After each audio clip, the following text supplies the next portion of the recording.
climate change has no feelings. The realities are what they are. Either you can close your eyes and ears and mouth and refuse to deal with it, or you're just going to have to face facts and say things are not only going to have to change, they are changing. This is Wicked Problems. I'm Richard Delavan. After years of delay, could today be the day where you start requiring companies to disclose their climate risk? So significant losses in terms of write-downs on balance sheets of stranded assets are already taking place. You can take just a consumer packaged goods brand. They may be taking in, for example, wheat from wholesale. How are they going to know exactly what the actual carbon emissions are from those? They'll estimate it, and that's fine. But are they estimating it in exactly the same way as their peers? Peter Drucker never actually said what you measure and manage. But there's a reason the saying has stuck around. Measurement, verification, and reporting have been some of the biggest challenges to effective climate action. One thing to put out a glossy sustainability report that'll be read only by a few people, mostly in NGOs. But the idea of businesses having a legal responsibility to disclose how their business is at risk from climate, both physical risk and transition risk, as well as being required to report emissions, has been resisted for decades. Investors, however, increasingly want to know what a company's exposure is. Saltwater intrusion making a whole section of a city's real estate uninhabitable, floods, power outages, changes in crop yields, to the Panama Canal drying up and fritzing supply chains, or if governments finally decide to levy a tax on carbon emissions. Not for the feel-good factor, but because it's a material aspect of a company's potential future profitability, which should be a signal for where capital gets allocated. And as the dangerous effects of climate change become more obvious, assessing those risks goes from a nice-to-have to essential in evaluating how to price things like equity or debt. For decades, companies did a lot to try and not have to put their signature on a financial report with that information. Because while the consequences of having an NGO mad at you are bad, getting your climate risk and emissions data wrong starts to look a lot scarier when you're staring down the barrel of a shareholder lawsuit or an investigation with media coverage mentioning things like Enron or Volkswagen.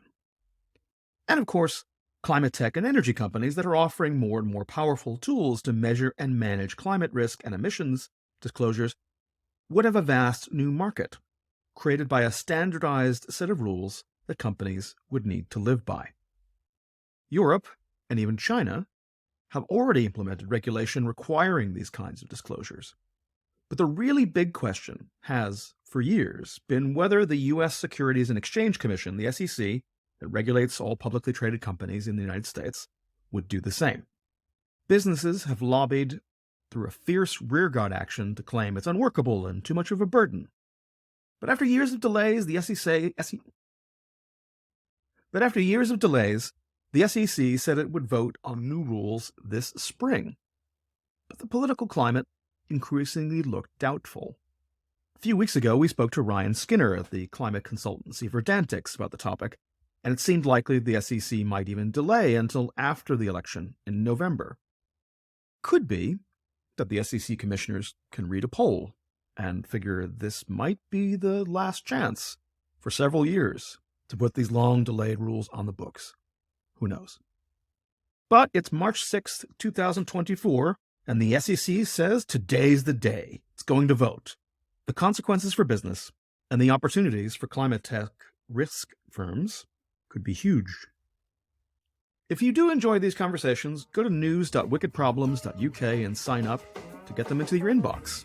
Please rate us and review us wherever you get your podcasts, and share this episode with somebody who wants to hear from one of the smartest guys keeping an eye on those opportunities and those challenges, Ryan Skinner from Verdantix. Here's our conversation.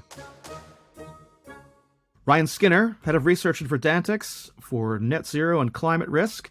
So happy you could join us on the program. Yeah, I'm delighted to be here. Thank you very much, Richard.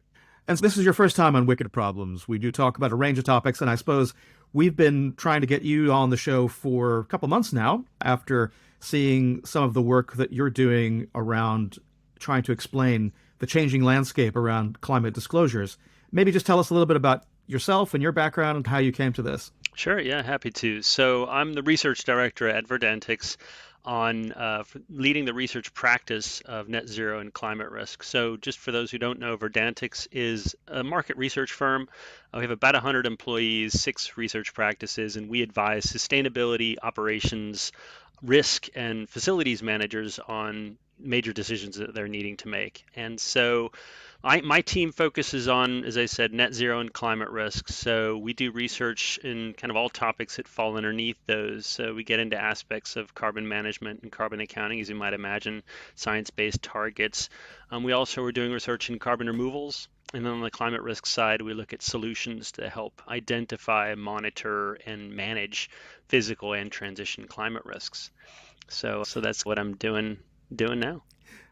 So you're the kind of guy who's going to be calling the balls and strikes, who's going to influence the kind of decisions that a lot of our audience, who might be climate tech founders or people working in corporates as part of that effort. Hmm. So yeah, I think they're going to be very eager to see what you have to say about different aspects. But I suppose we wanted to talk about how the landscape is changing on disclosure. Hmm. Last year, we saw California pass SB 253 Hmm. along with some other bills that you require companies doing business with $1 billion of revenue globally. If they're doing business in California, they have to disclose everything, including their Scope 3 emissions. Hmm. We had in Europe coming into force earlier this month, where we're speaking on the 30th of Jan, the Corporate Sustainability Disclosure or Reporting Directive, I think, Hmm. which and weirdly, the sky has not fallen despite some of the lobbying against it.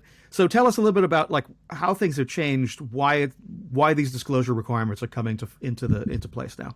Yeah, I would say the whole underpinning is, of course, the amount of financing that's going to need to be mobilized in order to fund the climate transition. I think it's recognized that we're talking billions, if not trillions of dollars and euros and yen and everything else is going to have to move over into kind of different forms of transition financing, sustainable financing, and so on and so forth. And there's been a space that has been trying to invest in that for quite some time with its own particular foibles and risks and challenges. That is the broader kind of ESG investing space. And it's been recognized that these investors, if they're going to make a significant impact, they need to have good insight into what it is that they're actually investing in. So they need clear, ideally comparable disclosures in order to make good decisions. And I think Michael Bloomberg's effort with the Task Force for Climate Related Financial Disclosures really brought this to a head and said, okay, now let's clarify what is it that investors would actually need, and developed, of course, their recommendations for that. And that led to a whole range of different jurisdictions taking up this banner. So New Zealand, for example, has adopted it. And many different countries have adopted something that is either TCFD or some interpretation of TCFD. Now, the European Union has, of course, been acting and progressing on this front as well, relatively quickly, developing their own taxonomy and of course, passing the CSRD. So they, here in the continent, have very ambitious, or there in the continent, I guess I should say, have very ambitious targets that they're talking about cutting 90% of their greenhouse gas emissions by 2040 now. So very clear about the challenges in front of them, and feel that these disclosures are going to help to facilitate that. Okay, and it's something that I suppose when Bloomberg and Mark Carney and a lot of other actors were raising the profile of climate related risks as well as disclosure of emissions, Hmm. it things do seem to have, I suppose, accelerated in the sense that the insurance industry last year started to tot up some very scary numbers in terms of just US only kind of damage from extreme weather events that can be attributed to with a higher chance of them happening due to climate change. So it's become a real financial issue in a way that people did expect, but maybe didn't expect to happen this soon. Yeah, it certainly has. I mean, if you just look at the property casualty market and the amount of losses that they're showing in the past couple of years, it's certainly adding up. I think there's an attribution challenge, though, really. There's so many things that are happening around the world that impact supply chains, from obviously significant agricultural collapses here and there, and it isn't actually often bubbling up into corporate reporting. It gets Hmm. filed as different operational challenges, supply chain challenges. There are a lot of things that essentially derive from a climate change related cause that aren't actually getting attributed to the climate, which creates an environment where people can continue a bit with business as usual when in fact there's a lot of risk there. And so not surprisingly, the UN has been repeatedly flagging this as a significant risk and thing that businesses and everyone needs to be on top of. But yeah, there is that challenge of people not moving fast enough. In fact, one of the things that we found in our research is that for business leaders, they should have their eyes very much on physical risk, but it's transition risk that probably has their attention the most. And I mean, when you see what's happened with the electric vehicle space and how in countries where there's a significant penetration of electric vehicles, businesses, well, like Tesla, but increasingly the Chinese automakers are going to displace the big legacy automakers. If I was an automaker in the EU or in the US, that would have my attention very much. I have no doubt they've been seeing decks from their risk teams for a decade already warning them of this, but now Right. suddenly it's real. But that reality is going to be coming to more and more industries. I mean, I wanted to explore that a little bit more because I do think there is this lack of understanding about the counter pressure when people stand up at COP and they talk about we're going to treble renewables and we're going to displace internal combustion engines and we're going to pass all sorts of things that phase them out in some way.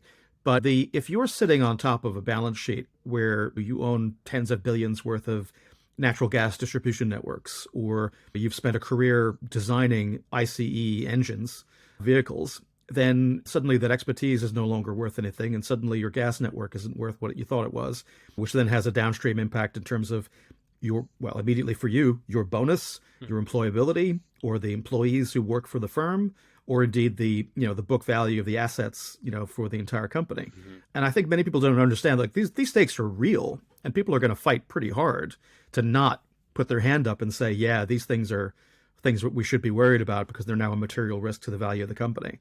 So do you think is it possible for me not to have sympathy, I suppose, with people who are just faced with this choice, want to put that off as long as possible? Yeah, sure. We can sympathize at the same time. And so you really, as an individual leader, need to try to find what is going to be the place where I'm going to have the most significant impact here and understand that and then act based upon it. But yeah, it's sure have sympathy, but at the same time, take that sympathy and then encourage growth and development. But I suppose and this sets up the backdrop for this fight that's going on mostly behind closed doors in the States, where the SEC, the Securities and Exchange Commission, which regulates publicly traded companies and what they have to tell investors before they put their money in. So going back to 2022, they've been discussing changing the rules about what we call Scope 1, Scope 2, and Scope 3 emissions disclosure, as well as climate-related risk, whether physical or transition. So first, can you say a little bit about what the proposed rule, as we understand it, is meant to do?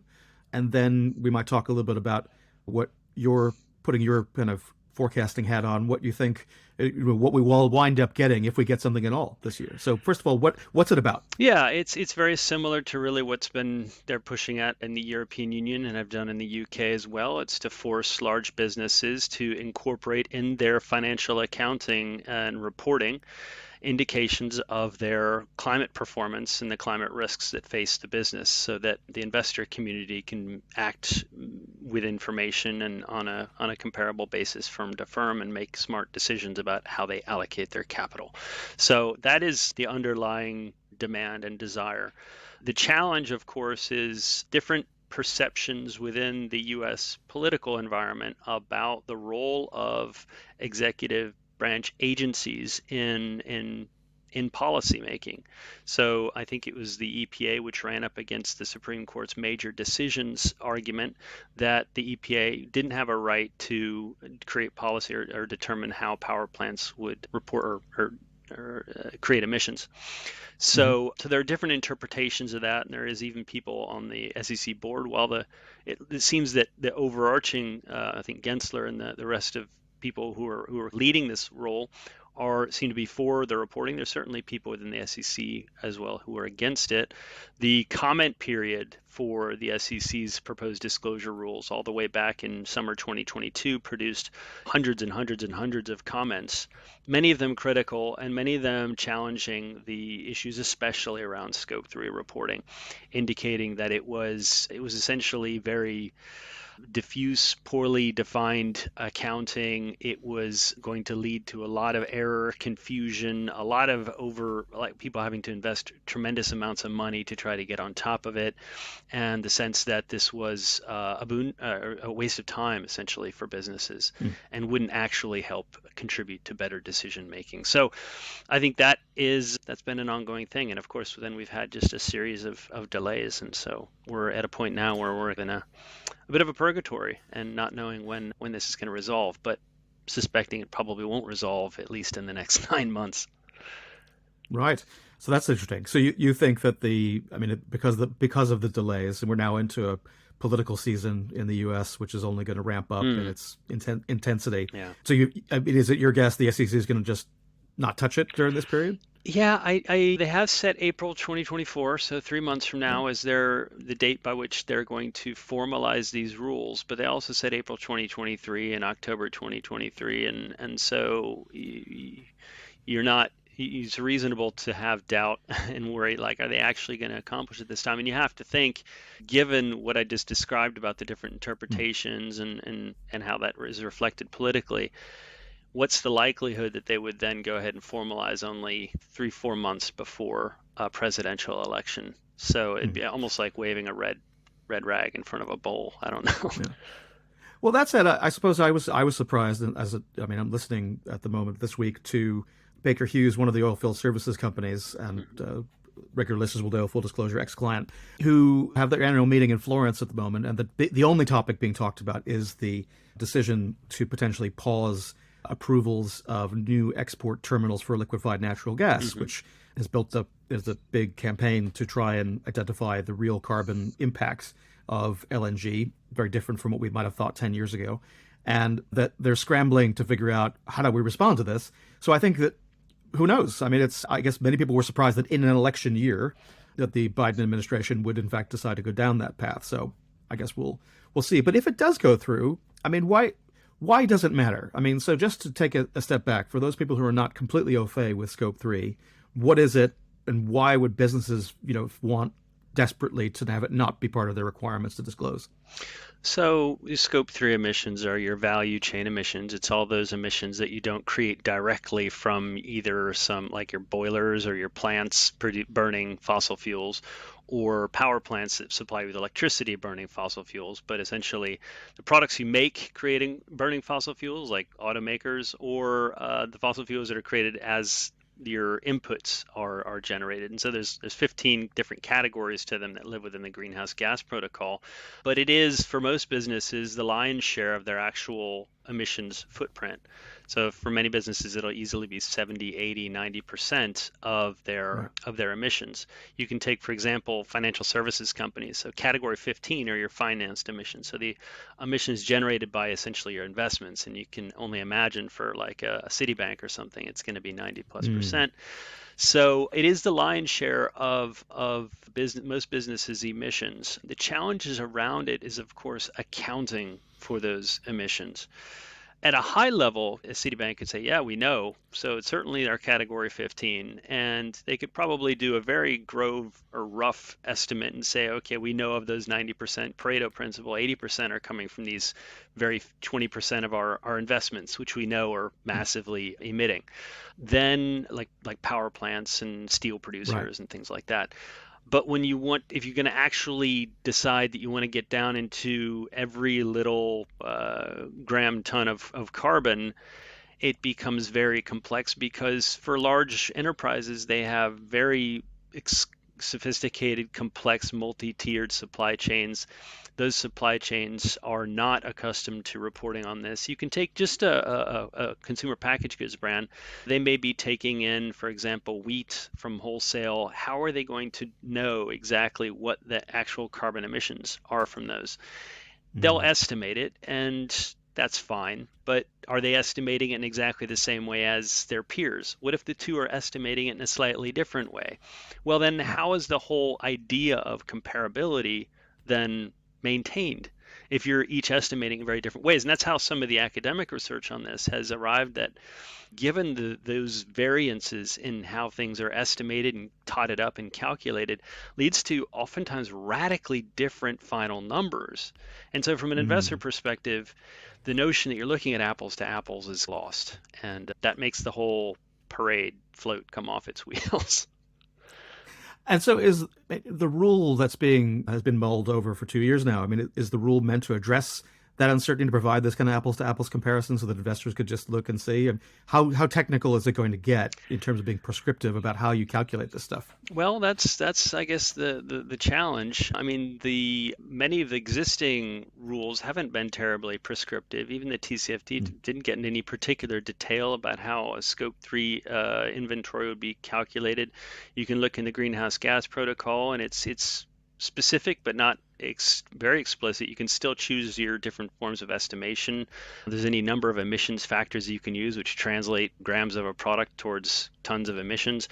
And so that doesn't exist. The European Union is probably pushing furthest in terms of being very explicit about these kinds of things. So they have established the European Sustainability Reporting Standards, which will be probably as explicit as we'll see. And those are still being developed as far as I understand. Mm. But the expectations the SEC would not typically be as prescriptive, which then again challenges what's the value of it if it's going to be not an apples to apples comparison, and might Right. make an argument for chucking it out altogether. In terms of what you're hearing from your clients and the research that you're doing, how have I mean, obviously we have had this now happen in Europe, not here in the UK where I'm sitting, but in Europe we've had this directive come in. People have been gearing up to get ready for that. I hear a lot more about farmers in France worried about Ukrainian wheat coming in to depress commodity prices, but I've not heard a lot of pushback on this particular point. Are people just getting on with it on this side of the Atlantic? Yeah, basically it's all the reporting wheels are turning, and all the parties that need to create these reports are getting under the desk and sharpening their pencils and getting on with it as best they can, right? So ultimately, the kind of product, the reports will be made, they will be filed. Whether they have the intended effect or value is something that we'll see at the end of the day. For the time being, there are no explicit, specific like requirements. Nobody's going to be punished per se for, I mean, provided you're actually giving, sorry, lost my screen for a second. Provided you It's okay. actually can account for how you've calculated things, that will be sufficient. So there's not a huge amount of risk on that front. Ultimately, they probably will get more and more strict as far as that goes. But yeah, for the time being, people are just going to get on with it. They're going to make their reports, and that's what's happening right now. So it seems obvious if you're a lobbyist for an industry or for a particular large company, you're going to, want to advocate on behalf of your client, minimize administrative burden, costs, whatever else. But where are the winners in this? I mean, who are the sectors or even the kind of innovators who might be people who benefit from these rule changes? Well, sure. The SEC actually was required to estimate how much consulting hours would go into a rules change, and I mean it was a massive number. It was, I mean, just Nice.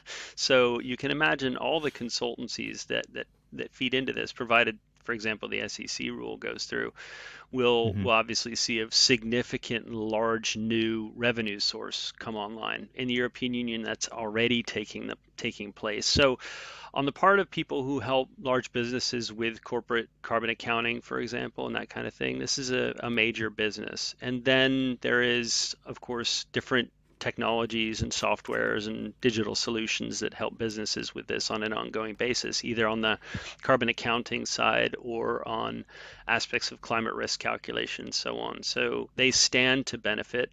The question becomes how much and how quickly do the large businesses decide to invest in kind of that significant architecture investment that takes place. We're certainly seeing some first movers do this. So talking to large chemicals companies, for example, or large manufacturers who clearly see the writing on the wall, are pressed by not only CSRD, but also the carbon border adjustment mechanism, and recognize that actually we need to get on top of this whole piece. They're certainly making moves and progressing in this way and building architecture. But those are two parties who are certainly keen to see this happen, and of course also suffer every time it gets delayed because suddenly deals slow down, Right. stop altogether, and that kind of thing. Right. But I suppose that the overall direction of travel, I mean, we are heading into a very different kind of environment. You already mentioned the U.S. political scene around the world. We're having a lot of people who are putting their hand up and saying maybe this whole green thing, this whole net zero thing has just gone too far, whether here in the UK or the upcoming European Parliament elections or indeed the very scary U.S. presidential election that'll be coming up. Mm-hmm. So are you more optimistic or pessimistic in terms of that the direction of travel will remain the same even despite any kind of short-term perturbations about this? The corporate's just going to continue to make these investments, and once they're made, stick with it? Yeah, I mean, I am optimistic. I suppose a bit pessimistic in the short term, optimistic in the longer term. It'll work itself out eventually. I'm heartened by, for example, an interesting story I saw out of Australia. Of course, they had the terrible fires and they also had floods, but then there was an election, and during that election, the parties that leaned in towards reducing Australia's exposure to carbon and who wanted to deal with climate risk did well, and those who didn't did more poorly. And there's been just a tremendous amount of climate action after that in the past year or so out of Australia. So that is certainly a positive sign. As I said, there's no arguing with the climate. It is a scientific system that responds to physical inputs, and so it will continue to do its thing. And so hopefully, presumably, eventually, the populations will respond by input political pressure on leaders to make significant changes. I'm not a huge believer in just in the thinking that investors are going to save us and just investor disclosure is going to save us. I think that the governments actually need to institute more aggressive legislation that makes emissions costly. And without that, you won't have the significant and really radical changes that are required to prevent some pretty bad things from happening around the world.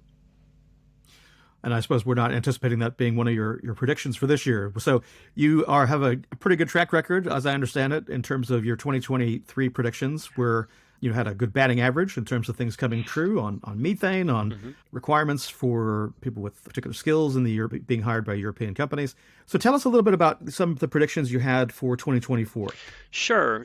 So the nature of our research lives very much between kind of the buyers and sellers that I described. So the sellers being the consultancies and software companies I mentioned who stand to gain from a lot of this, and buyers being the corporate buyers and sustainability leaders, as I mentioned. And so a lot of our discussion, our research, and our predictions fall right in between those two in order to help both parties better understand each other, basically. So we do 10 predictions every year. I'd shared, I think, 3 in a blog post. And I'll try to make sure I can touch on maybe a couple that we find quite interesting. So one of our predictions is that insurers will launch climate-related parametric products for energy and logistics industries. So this parametric insurance space is one that has been growing. And by parametric insurance here, we're talking about insurance policies that pay out based on an event's magnitude as opposed to the losses incurred. What that does is it allows payments to get across to policyholders faster. And it is, as you can imagine, a scenario with acute physical climate risks allows businesses to potentially, for example, make preventive investments as opposed to always just fixing up the damage after it's occurred and that kind of thing. So we do expect, so insurers, as we mentioned, are taking the climate change challenge here on the nose. And so they're going to be pushing for more of these kinds of products in order to forestall worse and worse types of damages. And in the areas where we expect to see that become most prevalent in terms of their development and their innovation, we expect to see with like oil and gas and transport and logistics types of companies. So That's one thing that we predict will take off in 2024. Okay.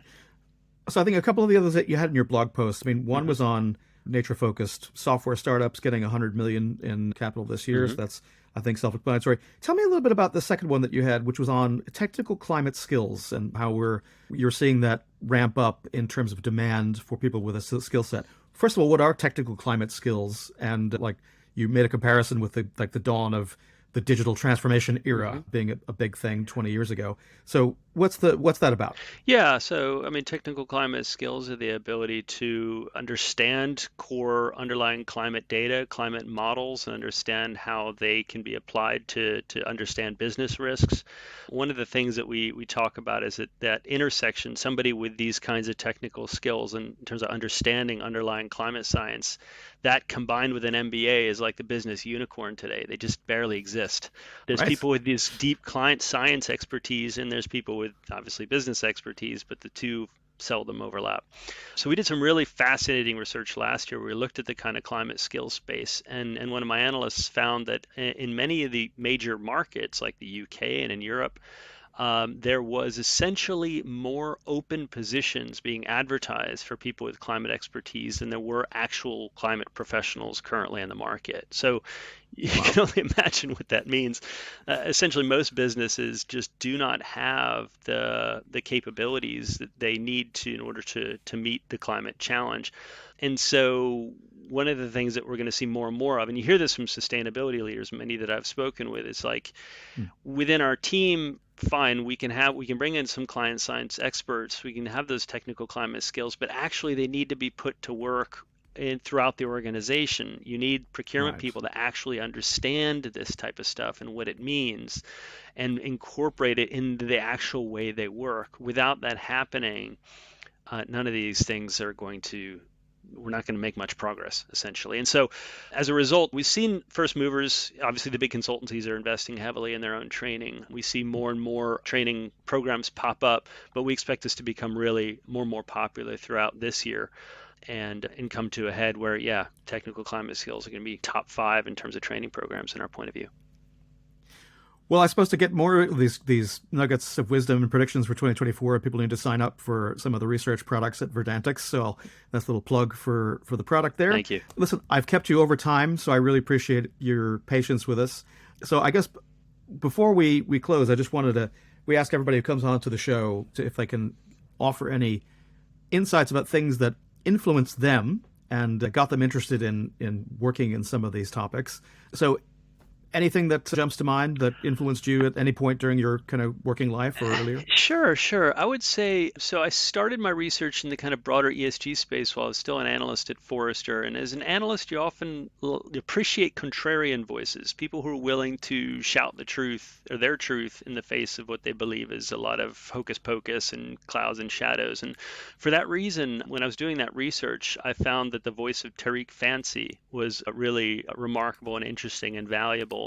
He obviously had come from a background within BlackRock and leading the responsible investment group within BlackRock, but very quickly became disillusioned with the whole ESG game and very quickly started talking about how he felt it was a mirage and we were fooling ourselves in terms of what we were actually accomplishing there, that many ESG investments were essentially not leading to anything of value in terms of the underpinning things that people thought that they were investing in. And he continues, he's left BlackRock, which is what has allowed him to probably say a lot of these things, but he continues to do interesting work and continues to have an interesting point of view. So it's a good source, and usually the people he links to as well on LinkedIn, for example, I found very valuable. So that'd be a tip of mine. Fascinating. All right, well, we'll check that out, put that in the show notes, as well as some of the other things, including your blog post. Anything else that you'd like to mention before we close? No, just that it's been a pleasure to join you here on the Wicked Problems podcast. It's been a pleasure talking to you, Richard. And anyone has questions or anything they'd like to discuss, happy to talk further.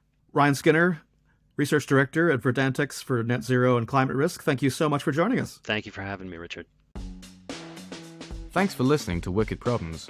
And if you like this conversation, please share it and leave us a rating and review on Apple Podcasts or Spotify. It really helps people find the show. You can subscribe to our newsletter at news.wickedproblems.uk, where you could also find more episodes with Richard Delvin and Claire Brady and all our show notes. And consider becoming a paid subscriber to help support our work. You can also find us wherever you get your podcasts. For now, thanks for listening.